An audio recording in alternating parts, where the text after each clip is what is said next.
Over 1,700 new millionaires are created every single day in the US alone, and more than double that across the globe.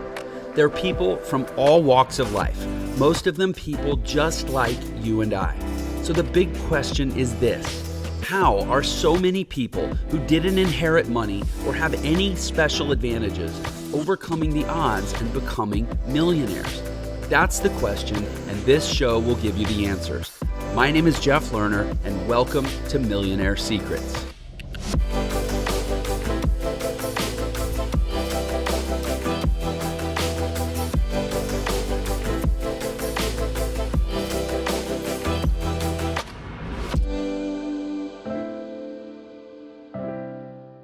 And welcome back to another episode of Millionaire Secrets. Jeff Lerner, your host, excited to be with you as always on this show that is truly a labor of love. I am going out and finding some of the most brilliant, most successful people in the world, and we are getting them together to have the success conversation, figure out what makes a 1%er a 1%er, which that comment will make even more sense here in a moment. I'm joined today by Dr. Sam Bakhtiar. He is a doctor, a CEO, an author, a world-class bodybuilder, natural bodybuilder, mind you. And he's also a multi-millionaire entrepreneur. He owns a chain of fitness centers around the country, the Camp Transformation Center, over 100 locations. So he's an authority on something else that I'm interested to ask him about, because it was not that kind to me back in the day, which is franchising. A lot of people know my story. I got in some trouble owning a couple franchises.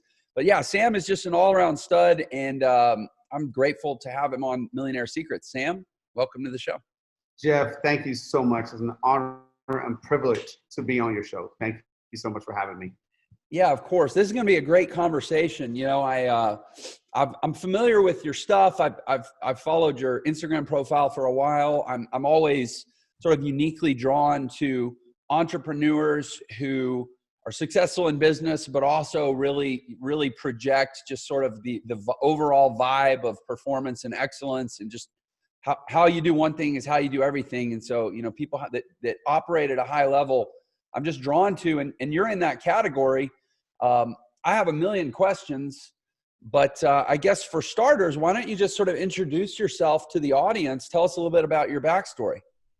Well, my name is Sam Bakhtiar. You know, I'm your typical immigrant story. You know, I came to the United States. I fled a country called Iran, a third world country. You know, because we're at war with Saddam Hussein. We're getting bombed on every night. You know, and I came to the United States with my mom. You know, single mom, $500 in the luggage. I thought I was coming to Beverly Hills because that's what I saw on TV back then. But I came to a little town called Sharon in the state of Pennsylvania. And I was the only minority in the entire town. And I was shocked. I was so shocked, because that's not what I portrayed America to be. That's what they didn't show on TV. They didn't show the ghetto. I actually went into the ghetto. You know, one of the worst neighborhoods that to this day I've ever seen, you know, where I saw, you know, drug dealers, prostitutes, pimps outside. I saw people get shot. And that was my introduction to America. You know, so I'm you know, and today, you know, through years of, you know, perseverance, work, I own the Camp franchise systems, you know, with over 110 locations. I own a couple of different supplement companies, and I'm a father, you know, I'm a husband, and I'm an entrepreneur. Father, husband, entrepreneur, fitness, obviously a devotee of fitness, and also you've made that your business. I feel a lot of kinship, especially on the family front. That's by far the most rewarding thing, for sure. Interesting that you fled here from Iran. When did you come? I came here in 1985. 1985. Okay. So you've been here a little while. I actually interviewed a gentleman on the show a couple months ago, Alex Mayer. Yeah, I know Alex very well. Yeah, he's also an Irani immigrant. I guess he came a little later, maybe. Yeah, I think he came a little bit later. You know, Alex is a super smart guy, man. I mean, he worked for NASA, and he's a great friend of mine, great guy. You know, great guy to have on your show. Yeah, that was a great conversation. And anyways, man, I'm stoked you came. Maybe sorry that our country didn't treat you so well on day one. I've never been to Sharon, Pennsylvania. It sounds like maybe I'll pass. Well, let me tell you this, man. America is the greatest country in the world. Now, I don't care what's going on right now with the United States, but I just think that a lot of people in the United States are just spoiled brats. They're spoiled brats, man. When something goes wrong, they want to, throw the baby out with the bathwater, and they all complain. We got a bunch of people that are entitled now, a bunch of people that are complainers. There's no other country in the world that gives you the opportunity that United States came. As an immigrant, I don't care how they treated me. I didn't know, but America has given me the opportunity that no other country has had. And even though I'm not a U.S. citizen yet, and I will be a U.S. citizen in the next 6 months, I'm the most patriotic American ever, because I love this country and the opportunity that it gave me and my mom, and the opportunity that it's given all the immigrants out there. That's beautiful, man. I appreciate hearing that. I've only grown up here, and I've always had a sense that was a very fortunate circumstance to be born here and grow up here. And yeah, I've never lived elsewhere in the world. I've certainly traveled a fair amount. And yeah, I get the sense that there's a lot that I could take for granted if I'm not very cognizant. Jeff, you've never been bombed on. Jeff, you never had to wait in line, for 4, 5, 6 hours to just get gas. You never had a shortage of food. You never had these kind of things that are existing here, existing in other countries in the world. When we go to war, we hear the war. A lot of times, man, when I was in school, they said, "Oh, Sam, America went to war." I'm like, "We did? I don't hear the machine guns. I don't hear planes flying." This is, what's happening right now with our country is sad. We had a country that's divided. We need to come together. We need to be grateful for what we have and improve upon it. Yeah, I've seen the data about what a quote poor person in the United States, what their actual life is. I mean, a poor person in the United States would be considered a comfortable, probably middle-class person in a lot of other countries in the world. Absolutely. I mean, they got a fridge and a microwave. 100%. Electricity, running water. These are the things, in any day you can go, and opportunities. The opportunities there. If you are poor in the United States, you chose to be poor. You made the wrong decisions. The opportunities are here. The educations are here. The jobs are here. You get up and you go make it happen. My mom and I came to this country with $500 and one luggage. My mom worked 3 jobs. As a single mom to put food on the table. She saved enough money by herself to open up her first business. Buying clothes and selling clothes. And then later on, that became a bridal boutique, and she became an entrepreneur. With $500 on the luggage. That's all we had. Huh. You know what I mean? So the opportunities are here if you look for them. But if you're one of those people, "Oh, well, government got to give me this, and government," nobody owes you shit in this world. Nobody owes you shit. You got to go out there and get it yourself. You got to come up with a plan. You are where you are in life because of some of the decisions that you made today. And that's it. So, first of all, I appreciate hearing that message from you. I grew up, I'm a white kid from a nice neighborhood in the US. So it's a hard platform for me to say what you just said. No, you can't. You can't say that because you haven't been there. You haven't been there. All you've seen is opportunities. And when you are born in opportunities, you don't see opportunity. Because it's another thing. That's why immigrants, when they come to the United States, they call it the immigrant advantage, the immigrant edge. Yeah. If you've never seen an opportunity, if you've been born in an opportunity, if you were born in a house like this, then you just think this is fucking normal. So you're telling me it's not normal. It's not, man. It's not. You go to the rest of the world, see how the rest of the world is living. You see the standards of everything. It's not. And the thing that I think is so cool, and this is, I have experienced this, is that you can be in almost any situation that you might find yourself in this country, and you are one serious decision plus follow through away from transforming everything by seizing any one of those opportunities that you're describing. Absolutely. Absolutely. I mean, look, man, I mean, you are one person or one idea away from $1 million. It's happened to me over and over and over and over again, you know, and for you to say, okay, you know, let me just sit down here on the couch and let the government take care of me, and maybe $1 million will just fall from the sky and get on my lap. That's bullshit. Get out there and meet people. Get out there and come up with a scheme. Get out there and get a job. Get out there and learn a new skill, man. So I want to talk a little more about one thing you just said, which is get out there and meet people. But I'm going to circle back to it. Before we talk about that, can you kind of paint the picture for me? I mean, I know you moved to Sharon, Pennsylvania.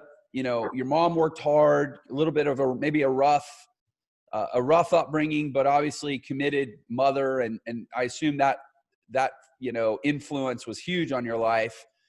But how did you, first of all, you went to college, you got a degree in what, sports science? And then obviously you ended up getting I don't know what doctor degree, but I mean, you obviously did well in school. First of all, tell me a little bit about how you got into school and like what you were thinking in school, and then where you went from there that ultimately got you into, you know, I assume the fitness franchises were like kind of your big home run success, but maybe I'm wrong. Tell me the journey. Well, I mean, the journey was, you know, when I came to Sharon, you know, I didn't speak the language and I wanted to, you know, play soccer, you know, and I went over there and I said, I want to play football. And they're like, football, that's called soccer, you know, and we don't have a soccer team. We have baseball, basketball, you know, and football, American football. I'm like, I didn't know any of those sports. Right. So I'm in a new country. I don't speak the language. You know, people are making fun of me. My clothes were different. And now they don't have my sport that I loved. Ever since I was 3 years old, my dream was to become a professional soccer player, you know, and they don't even have soccer. Now I'm like, this country sucks, right? So I tried out for the basketball team. You know, if people don't know me, I'm 5'5" on a good day, you know, and if you don't think that, you know, white man can't jump, Persian men really can jump, you know, so I tried out for the basketball team. 23 people tried out, 22 people made it, one person didn't make it, and that was me. You know, and I cried home. I went to my mom. I said, I want to go back to the old country. This country is not good for me, and this and that. Long story short, my mom said 3 things that forever changed the trajectory of my life. She said, first of all, Sam, we can't go back because we came here as refugees. We escaped the country. Right now, later on, I found out that concept is called burn the boats. Don't give yourself an option. Right. Right. 2, she said, Sam, do you really want to play sports? Do you want to play basketball? I go, yes, I do. I want to do something. I love sports. She goes, Sam, you can do whatever you want and be whoever you want as long as you're willing to put in the work. Are you willing to put in the work? I said, yes, I am. So concept of hard work. That's number 2. And then she said, okay, says, if you're willing to do the work, let's come up with a plan. Let's come up with a plan to put together. She said, you get out of school at 2:15. You walk to the boys club at 2:30. You practice basketball till 5 o'clock when I get out of work. I come pick you up. You go do your homework. You know, you eat, and you know, you rinse and repeat 5 days a week. And then next year you're gonna get better at play basketball. So that was the game plan. So number 1, burn the boats. Number 2, hard work. And number 3, a plan, a set plan with time management. Mm-hmm. How you're gonna spend your time. And to this day, man, I'm very, very strict with that. You know, so that was the game plan. So I went to the boys club to play basketball. After about a month or 2, I fell in love with weightlifting. Okay. I saw these guys working out. Back then, the Arnold movies was hot. You know, the Sylvester Stallone, the Rocky movies were hot. And I'm like, I'm going to look like that. So I started working out. And working out is just like life, isn't it? I mean, you lift weights is just like life. Every day you're going to get up and you don't know what you can and cannot do. But you know that if you're going to keep consistent, you're going to get better at it. Life is the same thing. Every day you're going to get up. You don't know what obstacles are going to come in your way. But as you get better in this thing called life, you can go over bigger obstacles to solve bigger problems and go, you know, climb up the ladder of success.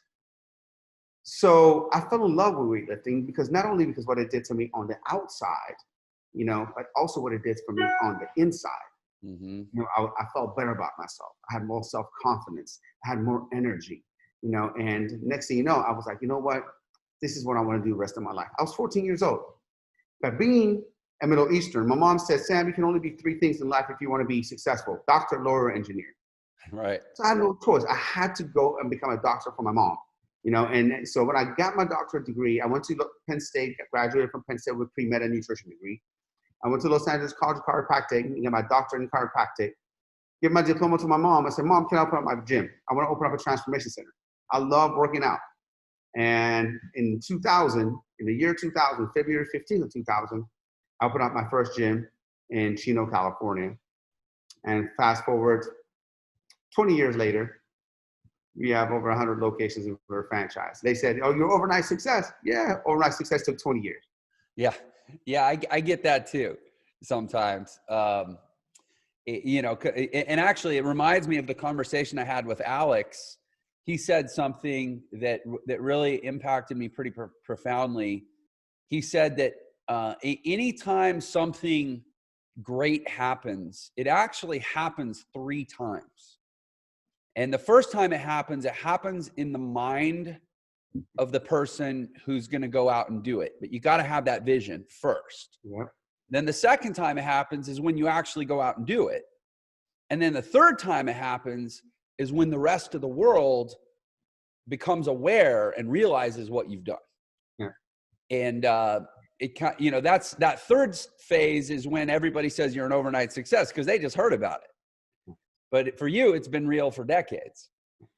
Anyway, it was kind of a cool concept that Alex shared. So, man, so much to chew on. So you open your first fitness center in 2000, and I had another guy on this show who's actually one of my best friends from growing up, and he's kind of disrupting the residential real estate industry right now with a really cool hyper growth system that he's created. But before that, he owned a gym. He owned a fitness center. And in our conversation, just because we're good friends, I was privy to like how hard that business is. At least as he was doing it, and a lot of other people were doing it. He knew a lot of CrossFit franchisees and guys. That apparently the fitness industry is a really, really hard business model. So I'm curious, what did you do that differentiated your offer to make it so successful and scalable? And then also, how did you figure out to do that, knowing that that's an industry where so many people struggle? Honestly, I don't think it's a very hard business model. I don't think it's hard business. I think restaurant business is a lot harder, a lot harder to scale and staff and things like that. Gym to me is pretty easy, maybe because I've done it for so long. Right. You know what I mean? The gym industry is somebody's second home. And it needs to be a relational business, not a transactional business. See, the gym is all about the community. Yeah. You know what I mean? So if you open up a small gym and you think that you're gonna have the same service as a 24-hour fitness or LA Fitness or a big box gym, then you're gonna go under because you can't compete with their equipment. They have swimming pool, they have basketball court, sauna, jacuzzi, and all that. If you're gonna a smaller gym, you gotta treat people like family. That's the difference. Of course you gotta have differentiating offers and you have to have different things and you have to have the right marketing and all that kind of stuff. But none of that is gonna work without the proper culture and and treating people relationally, not transactionally. A lot of these small gyms, they don't understand that. If I want to go 24-hour fitness and nobody know me and I'm just a transaction, then I'm going to go 24-hour fitness. I'm coming to you because I want a small field. And for all those gym owners that are maybe listening to this and all that kind of stuff, man, if you treat everybody like a family member, truly get to know them, truly care for them, truly be able to, make a difference in their life, you're set for life. I mean, look, man, all you need is 200-300 people pay you $150, $200 a month. That would generate enough money for you to live on. Then you can go there and repeat that. So, I mean, it's interesting what you're saying. I think it reminds me of a show I was on 2 nights ago. Tech Money Talks is what it was called. And it's an e-commerce podcast. It's primarily e-com and drop shippers in the audience. And we kind of got into a similar conversation where it was like, you know, e-commerce itself lends itself to a very transactional mindset in business. And he was kind of asking for guidance and advice for people in that industry. And it was kind of the same thing. It's like the number one variable that you have to be able to control as a business owner is how people feel when they do business with you. Absolutely. Absolutely. Look, in this day and age, Jeff, you know, I don't care if you're a chiropractor, you're a dentist. I don't care if you're applying to be a garbage man. I don't care if you're applying to be a police. I don't care who you are, what you do. You're not unique. There's 100 other people doing what you want to do in the same area. Within the same 5-mile radius, there's 100 other people that are going to want to do what you're doing. So what's going to be the differentiating factor? What is going to be the differentiating factor? Yeah, you got to have a different offer. Oh yeah, you got to have it's going to be how you're going to make people feel. Yeah. People don't want to do business with a business. They want to do business with a person. You know, and that's it. And in this day and age and in this economy, if you don't understand, you know, if you want to be transactional, you're going to go out of business. Yeah. It's so true. You know, 2 years ago when I started Entra to go out and teach business education to the world, business and personal, so we do professional and personal development. I looked at the market and it was like, who am I actually competing with? I'm competing with like Tony Robbins and Brendan Burchard and Russell Brunson. Like, I mean, how am I supposed to compete, right? But it's exactly what you said. If you like genuinely love and serve people at a high enough level, they feel that energy and you actually have an advantage as the little guy. That's it. I like to be the little guy. You know, I like to be the little guy. I like to be the guy who really makes a difference. It's so much more fulfilling. You know what I mean? It's so much more fulfilling when you actually take your time and get to know people, make a difference for them, and go the extra mile for them. You know what I mean? I'm not into that 4-hour work week bullshit. You know, I'm not into, that, okay, I'm all about, putting systems in place, but not in a way that, okay, well, let me just put systems in place, and then, work 4 hour a week and then, be on the beach all day, sipping on margaritas and see my bank account fill up. That's not fulfilling to me. I tried that actually. I tried to retire. I went to the beach for a couple of weeks and I was, sipping on my margaritas, and all that kind of stuff. Like, this sucks. Nobody's at the beach on Mondays and Tuesdays. It sucks. So, the way you feel fulfillment is by making a difference, by becoming a better person and making a difference in other people's lives, man. Yeah, I'm so glad you called the 4-hour work week to task. Like, I don't know any successful entrepreneur that lives a 4-hour work week. You know what? If you're doing a 4-hour work week and you're successful, more power to you. But that's not a fulfilling life. Yeah. I love working. I love progress. I love, getting better. I don't love sitting home and watching TV. I don't love sitting on the home and not getting anything done. I don't love not progressing. You know what I mean? So if if you just want to sit down and play video games all your life and that's what you want to do, that's what you love, and more power to you. But to most entrepreneurs and most business owners and most people who are what I call 1%ers, you know what I mean? That's not what they want to do. They want to progress. Dude, I've been there, bro. I've got my dream house. I got my dream cars. I got everything that I ever wanted. But that's not what I'm fulfilled about. That's not what makes me. I could care less. Matter of fact, a few weeks ago, I just sold all my cars. I did. I'm like, dude, like, you know why? Because I don't fucking drive them. They're sitting in the garage and look cute. You know what I mean? I drive my damn Infiniti in my truck all the time, bro. I thought that was success. I thought that was like, it's not. Success is peace of mind.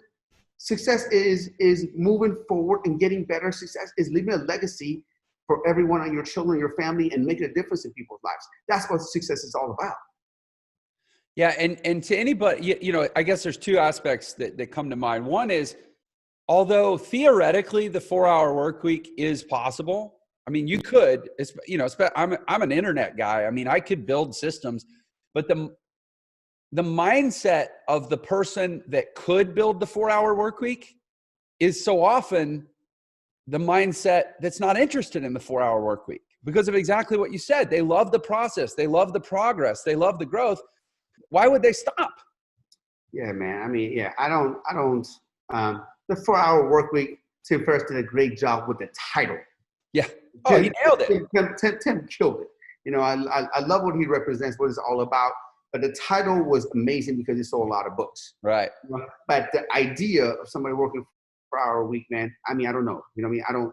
I don't want to do that. Well, think about Tim's life. I mean, he spends so much time, studying personal development. He spends so much time producing content. He spends so much time biohacking and testing the limits of his work.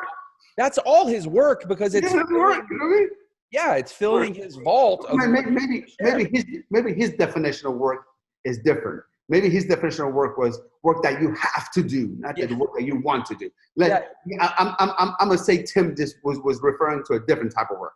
You know what I mean? If that's the case, then I'm about a 4-hour a week guy too. Yeah. You know, because I literally have to be on like 2 or 3 calls that I have to be on. Right. Everything else I do because I want to. Yeah, the 4-hour work week is about reducing the amount of things you have to do every week that you wouldn't otherwise choose to do. Reduce that down to 4 hours. Which by the way, let's talk about delegation. Delegation. If somebody is watching this and they really, really, truly want to really progress, you can't be caught up in the minutia of your work. You got to look at, the Pareto's principles, 80-20 rule. Everybody knows that. For people who don't know that, is the 20% of things that you do that give you 80% results, and 80% of things that you do give you 20% results. But I'm actually going to go further than that. I call it the Bakhtiar rule, the 5-95. 5% of things that I do, that takes care of 95%, and 95% of things that I do that 5%. So you know what I do? I delegate that shit.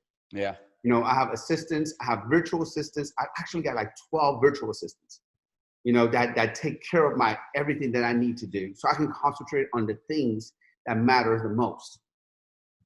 So, yeah, and it's interesting you have the 595. I always think about it kind of a different way to get to a very similar orientation. I always think about within the 20%, there's another 80-20 calculation. No, for sure. 20% of the 20% gives you 96%. That's actually 4% gives you 96% of the results, right? So I'm pretty close to your math too. Yeah, you got to figure out, what I call HABU. It's my acronym for highest and the best use of your time. Yeah. Highest and the best use of your time. What is the highest and the best use of your time? And to me, if you are a family man, okay, if you're a family man, there's only 3 things you need to be concentrating on, and that's making money, staying healthy, and spending quality time with the family. Yeah. That's it. I mean, globally, it's my 5 F's. I call it faith, family, fitness, finance, and fun. But then you stack them together. So for me, for example, faith and family, that's our church time, right? A habit stack. You know what I mean? Family and fun. What are we going to do for fun this week? Where are we going? What are we doing?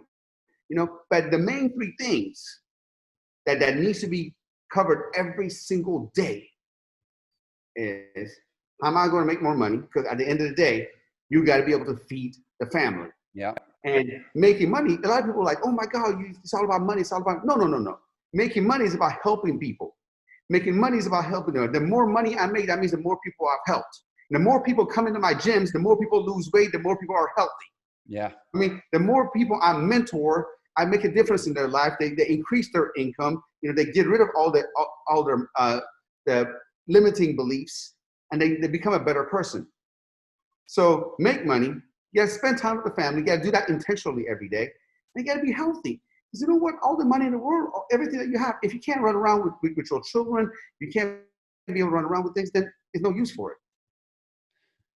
Well, it's my wife last night, I don't remember exactly our conversation, but she made a comment to me that makes me feel like I'm doing pretty well according to your rules. She said, she's like, well, honey, all you do is work and hang out with me and go to the gym and you practice a little piano. Well, shit, that's a great life. It was amazing. I was like, yes, That's I what worked I'm so talking hard about. for this. That's what I'm talking about. What if she said, oh my God, honey, all you do is work and you don't spend any time with me? That'd be a shitty life. Yeah, right? totally. Or what if she says, oh honey, you work, but we can't pay the bills? That's a shitty life too. Yeah. You know what I mean? Or worse, all you do is work, we can't pay the bills, and you don't spend time with me. That's a fucking divorce. That's a divorce. Yeah. You feel me? So you're doing amazing. That's how I do. Right before I came up here, guess what I was doing? I was waking my son up, and I was feeding him his bottle. I was hugging him, and I'm like, man, Wednesday is the only day that I don't walk you 4 miles. Because usually in the morning, I come from the gym and I walk you 4 miles. So Wednesday, the only day that I don't walk you 4 miles. But Daddy got you tomorrow. That's awesome, man. Yeah, that's awesome. I took my daughter to school this morning. We stopped for coffee. I bought some flowers for my wife. Damn, man. It's the best, man. I got to get better at that, man. I got to get it better. I do it like, I messed up. So for like a couple of weeks, I don't buy her flowers. And I'm like, oh, shit. Then I have to buy like 5 to make up for it. Right. So I got to stay consistent. You know what? I got to put that on my calendar. I've gotten pretty consistent twice a week, man. And so there's always, after 3 or 4 days, they start to wilt a little. So twice a week, there's always fresh flowers. It's perfect. I have an idea. I'm all about like systems, right? I'm all about systems. What if I go to like one of those 1-800-Flowers and be like, look, I'm gonna spend $100 a week. Friday, send me $100 worth of different flowers every time. Yeah. Everything. Maybe I can do that, man. So this way, I'm consistent. And I have actually done the research on a fresh flowers continuity business where you can basically just automate all the affection-based gift giving in your life. We can talk offline, man. I love. Bro, let's set that up, man. Because I'm like, it's the reason I don't remember is because I don't put it on my calendar. I don't put it on my schedule. And one time I did put it on my schedule. As she saw my schedule, she was like, "Oh, so you have to remember on the schedule for you to text me?" I'm like, "Oh shit." so. That's awesome. Yeah, man. It's all about habits and routines, man. I'm fortunate. I take my daughter to the grocery store. These are the little life hacks that are at the bedrock of my life. I take my daughter to the bus every day, or sometimes we'll go get coffee and go to school, but we go get coffee at a Starbucks that's inside of a grocery store that also has a pretty good florist. So I just loop it all together, twice a week. So love it. Okay. Well, so listen, I want to make sure that we get, I want to understand a little better your arc with the fitness business. Okay. So you opened your first location February 15th, 2000 in Chino, California. Yep. When did you open your second location? Not for a long time. So I was in that location for 5 years. My second location came out of desperation because I was doing good. Personal training was doing really good at that time. We were doing good, and I thought, I didn't have a business before. Nobody ever taught me ups and downs in economic cycle in college, unfortunately. Right. So the economy was good. Everybody was spending, $500, $600, $700, $800 a month on personal training. But the next thing when 2008 happened, I'm like, what the hell? Everybody's canceling. Everybody's credit cards not going through. My revenue started going down. Yeah. And even worse than that, Jeff, is that I wasn't good with my money. I was making money, but I was spending it like a drunken sailor. And at 2008, man, it started hitting me hard. I was overextended. I had a couple of cars that were leased. I had a house that I got at an 80-20 loan back then. And no equity in. Next thing you know, business started plummeting, and that was one of the worst times of my life. Really one of the worst times of my life because we were pregnant with our first child, and now I have no money. Mm-hmm. Now I'm thinking to myself, oh my God, Sam, you're going to be just like your own dad that never provided for you. What are you going to do? You have a child that's coming up in this world. What are you going to do?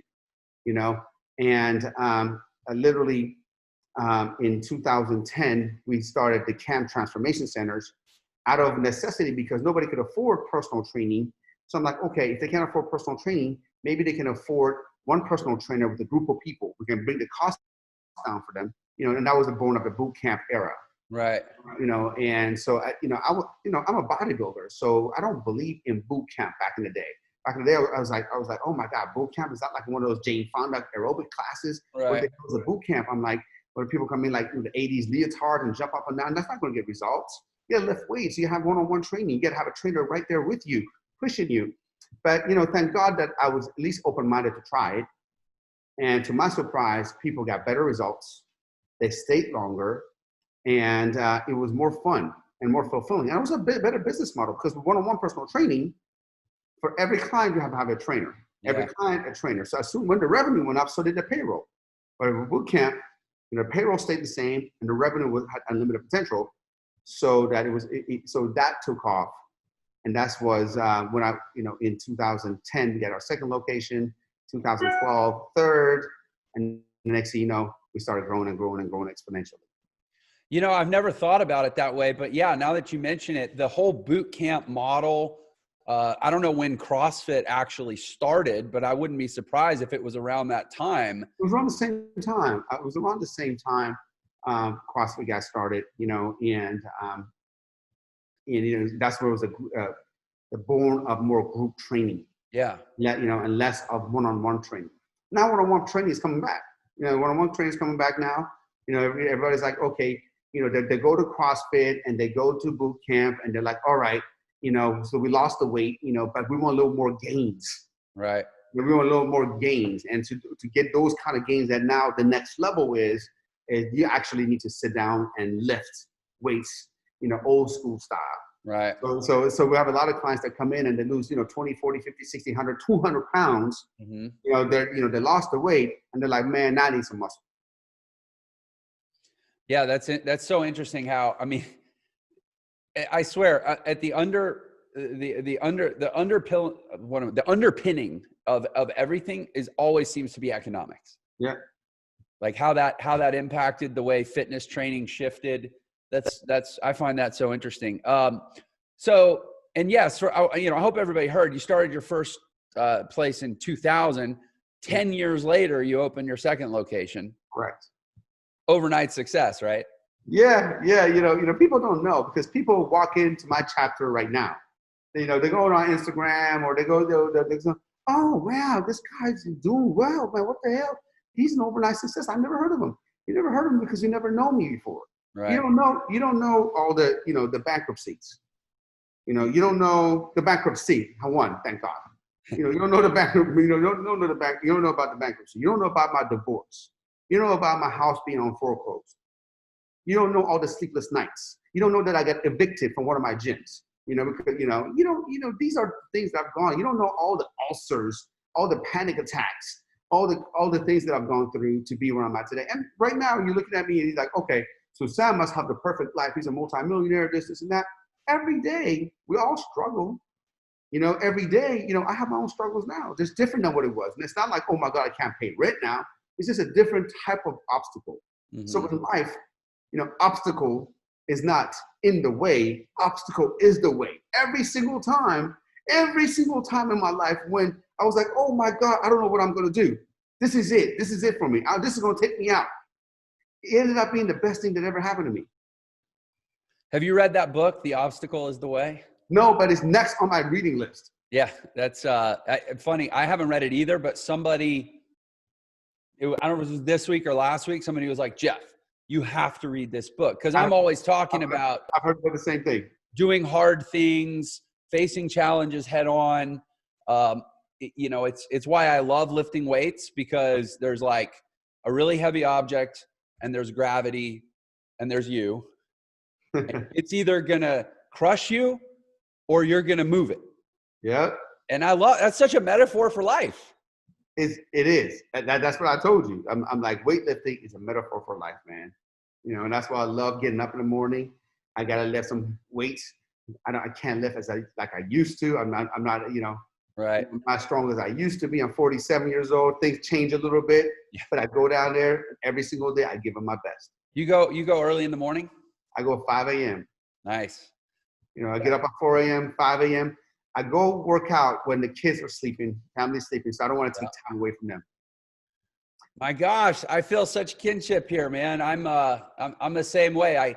I'm coming home from, I do gym. I get up early. I go to the gym. Then the one other thing that's a critical piece of my life is music. So then I come to the office and play piano for anywhere from 30 to 60 minutes. Then I go home and pick my daughter up, and I usually get home to pick her up around 6:45.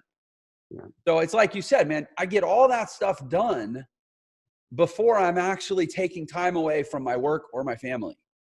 You have to. That's called priorities. What kind of person would I be if I'm like, working, then after that, oh guys, by the way, I have to take care of some work and I'm going to the gym for a couple hours. No, man. Like I said, family, money, health. Now you got a habit stack. And you got to manage your time so you can be able to give your maximum to each one. And the takeaway here for me, and it's a nice reinforcement, is like, and it's the opposite of what Instagram would try to tell us about life. Success is actually very unsexy. It's just driven by routine.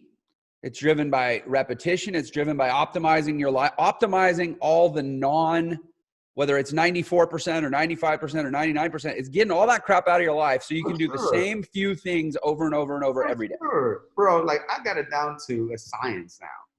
I got it down to science, what I need to do every single day to get a W. Yeah. If I don't get everything that I need to get done, these are, a few things I need to get done every single day, then I take an L. I'll tell you what, I don't like to lose. Yeah. I don't like to lose a day. And here's the thing, you get enough W's, in a day, they're going to win the week. Eventually you're going to win the month. Eventually you're going to win, the year, the decade, and eventually you're going to win the life. But most people don't like a routine. Oh, it's boring. Oh, it's repetition. How do you think Kobe, got to where he was? How do you think Michael Jordan got it? How about Tiger Woods or any, Peyton Manning? You name it. Name any successful person. They followed a routine. It's called the compound effect. You got to read the book. I'm sure you have. And if you listen to this, Compound Effect is one of the best success books out there, because it's all about showing you that right things over time can compound to huge results, and wrong things over time can, compound to disaster. So pick your choice.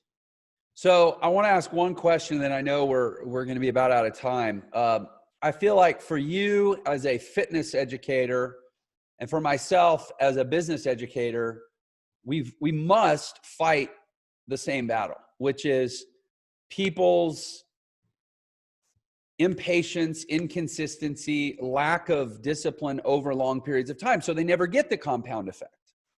So that's the number one predictor of success. Yeah. So how do you, I'm curious, and I'm asking selfishly because I want to do better at the same. How do you combat it with people? How do you help them push through that human tendency to give up? A schedule.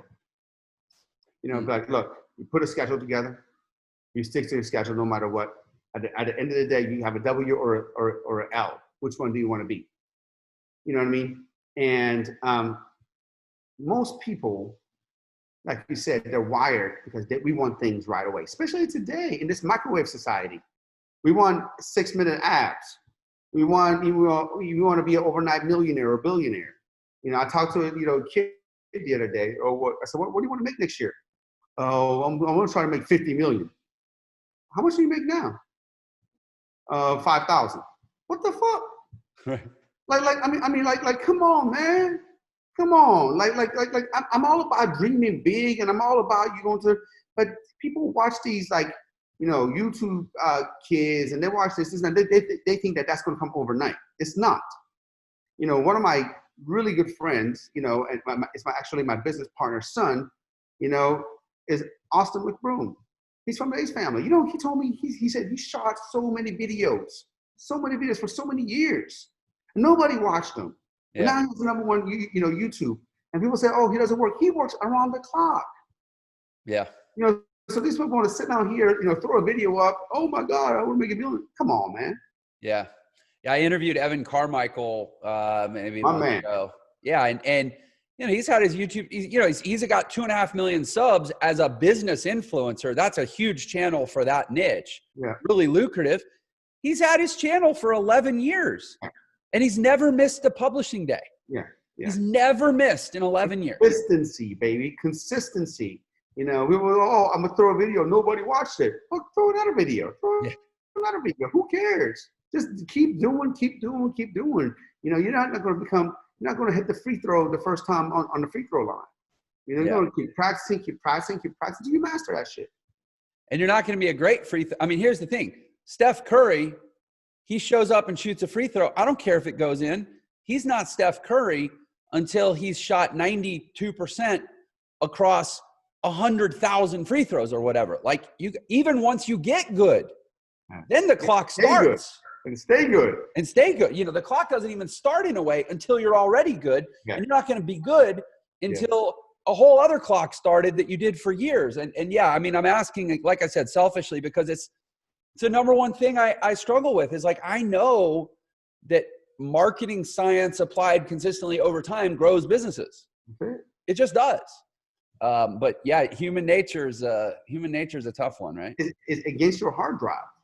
You know, we want things quick. We want to be comfortable. We want to, one day it's not going to help. It's not going to, make a difference, this and that. And that's the one day it was compound and compound and compound. It'll come bite you in the ass. It's the difference between first place and second place or third place. Nobody remembers second and third place. And by the way, I have to acknowledge you for your achievements in bodybuilding, but in particular as a natural bodybuilder. You know, Steve, I'm going to correct you.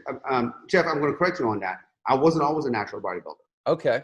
I want to go on the record and tell you that because I don't want to be dishonest. Okay, I appreciate that. No, I don't want to be dishonest. I was a natural bodybuilder, for a while, and I had two lifting partners, and next thing you know, I was always the strongest out of all of them. I was doing better than all of them, and then all of a sudden they start passing me up like overnight. I'm like, what the hell? What's going on? They're like, yeah, Sam, we're taking this and that. So I tried it. Mm-hmm. And then once I tried it, then I went from a natural bodybuilder and I competed in the NPC, which wasn't not natural. Yeah. And I mean, you virtually can't compete in the NPC. No, I competed in NPC, which is not drug tested. And I was competing against people on the same playing field. Here's one thing that I don't like. When somebody is not natural and competing in a natural show, you're a scum. Yeah. You're portraying that. I don't care. You know what I mean? So again, if you say you're natural, say you're natural. There's nothing wrong with that. But if you're taking shit, or you've been taking shit, or you've done shit before, don't go on a natural show. I didn't. Once I started taking shit, I'm like, you know what? I'm not going to, not do that. And then in 2005, when I won Mr. Los Angeles, and I got runner-up in Mr. USA, that's when I was like, you know what? I don't want to take the next level, because the next level was going pro. And I know that the kind of drugs that I had to take becoming a pro. And I didn't want to do that to my health. That's when I stopped. And that's when I, wanted to say, all right, I need to start a family. I don't want to mess up that I can't have kids. Yeah. Thank God I didn't mess myself up. I did it correctly. But what, for people who are listening to this, and say, okay, well, Sam took it, I should take it. No, this isn't that. No, it's not that. If you are going to make a career in bodybuilding, understand that bodybuilders, maybe the top 5 bodybuilders in the world, are making money. All the rest of them, they're struggling. Yeah, they're the guys that work at the supplement store when you go in to buy your pre-workout. I mean, so just be careful what profession you use. Make sure you do your research and all that. Now, if your dream is becoming a professional bodybuilder, I don't want to stop you. Do whatever you need to do, but do me a favor, man. When I took anabolic steroids, I went to a doctor and I said, hey, doc, this is what I'm going to do. I want you to monitor me. Yeah. I'm going to come in every 3 months. I'm going to get my blood work done. You tell me when I need to stop, what I need to do. And the doctor said, look, I can't prevent you from doing it, but at least I can monitor you to make sure you're not making yourself up. And that's what I did. Yeah. I've always had I don't have the build or the structure to really aggressively pursue that, but I've always been a student and really a fan of bodybuilding and just health science. And I would love a whole other conversation. Maybe we can have sometime. I know we don't have time for it now, but I find there's so much misinformation and ignorance around. Oh yeah. Well, it's an industry where, the body industry, the body transformation industry and make money industry are the two most abused industry in the world because, people are vulnerable when they want to make money or they don't feel good about themselves. They're gullible, they're vulnerable, and people can prey on that. Yeah. I mean, that's why, like, I can't put a before and after picture on a Facebook ad of my clients because so many people have abused that. Yeah. Facebook doesn't allow me to advertise a before and after picture on my client because they're like, well, so many charlatans have come in and messed that whole industry up. Same thing with the make money industry. Yeah.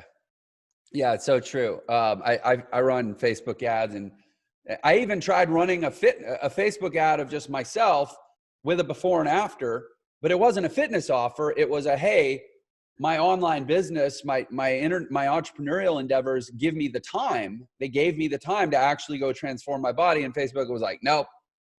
You're making a claim. You're making a claim. You know what I mean? And it wasn't even there was no health related claim in my offer, but yeah, it's funny like that. So real quick, last question. And then I know we both have an upcoming appointment. The 1%, 1%er podcast. Yeah. When did you start that? I started about 2 years ago. Okay. And what drove the decision to start a podcast? Because talk about a hard business model, right? Well, it's not a business for me. It's like you say, it's a labor of love. I make zero from it. Matter of fact, I spend about $8,000 a month to do it. But guess what? I get to meet cool people like you. I get to meet, network with some great minds. And, gosh, man, on my phone number, on my phone, man, I got some big time people's phone numbers that if I ever needed something, I can do that. So if that's my own mastermind that I created, and it's better in mastermind because I'm having that one-on-one relationship with that person. You know what I mean? So I know that, hey, if I want to, call, some big people, I can call them. I'm like, hey, and they know who I am. Yeah, that's been my experience. Such a powerful tool for networking and the reciprocity of being able to invite people to come share what's most important to them with your audience who they've probably not accessed before. Yeah. And virtually asking for nothing in return other than just 100%. Connection. Yeah, it's really powerful. So how can the world get connected with you? Where would you like them to go to learn more? Yeah, I'm easy to find, man. Just Google my name, Sam Bakhtiar. That's spelled Bakhtiar. My Instagram, Facebook, they're all the same. And if you want to, text me directly, I have a community number. Cool. Anyone can text me at any time, which is 909-200-4015. Cool. And we'll grab all that information from you and put it in the description. Sam has a massive presence on Instagram. In fact, everybody should go follow him on Instagram. Let's try to nudge him up to 1 million. He's getting there. Well, you know what, man? I used to think that, I want to have all these million followers and all that kind of stuff. But, Jeff, as I got older, I want, engagement. I want people to, reach me out. I'd rather have 10,000 engaged followers and 1 million non-engaged followers. So if you're there, man, make sure you reach out, DM me, let's connect. And Jeff, once again, man, I love what you're doing for everyone, and the Entre Nation is definitely, booming and it's changing lives. And I really appreciate you having me on your awesome show. Yeah, for sure. It's been wonderful. I'll briefly share with everyone. So we put a special offer together, for Sam here. If you go to millionairesecrets.com/Sam B, you get a copy of our Millionaire Shortcut ebook. It's a free download, millionairesecrets.com/Sam B. And it basically spells out my belief about what's the fastest way to become a really successful entrepreneur in the modern economy. Sam, it's been tremendous having you on the show. Thank you for being a guest on Millionaire Secrets. Thanks, Jeff. God bless you. Thank you so much for having me. Thank you for watching Millionaire Secrets. If you enjoyed this episode, please share it with your friends and leave us a comment below. And don't forget to subscribe and turn on notifications so you know whenever we release a new episode. Also, if you want to learn the fastest way to become a millionaire in the new economy, click the link in the description below to claim your free copy of my book, The Millionaire Shortcut. And don't forget, Millionaire Secrets is available on all the major podcast platforms as well. Subscribe wherever you listen to podcasts so you can listen on the go. Thanks for watching.